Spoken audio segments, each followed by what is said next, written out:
What if dozens of people disappeared along the same highway for years, and no one realized a predator might be responsible? Stretching across the forests and mountains of Oregon is a quiet road known as Highway 20. Two travelers, it looks peaceful just.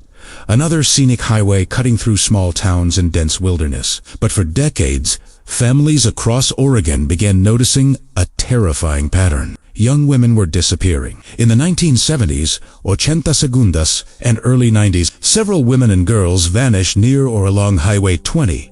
Many of them last seen hitchhiking or traveling between towns. At first, the cases seemed unrelated. Different locations, different years, different victims. But over time, investigators began connecting the dots. Some of the missing women were later found in remote wooded areas near the highway.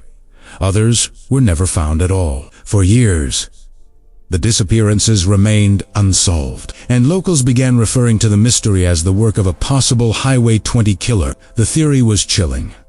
Someone could have been using the long, isolated highway to find victims and disappear without a trace. Then, decades later, a major breakthrough came from an unexpected place. In 2015, an Oregon man named John Arthur Ackroyd, a former highway mechanic who had worked along Highway 20 for years, was investigated.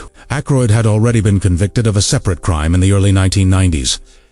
But new investigations began linking him to several disappearances along the highway. Detectives believe he may have been responsible for multiple murders and disappearances connected to the area. However, many cases were already decades old, and evidence was limited. Ackroyd died in prison in 2016 before prosecutors could formally charge him in several of the suspected killings. Today, investigators still review evidence from the Highway 20 cases, hoping to finally bring answers to the families who have waited for decades.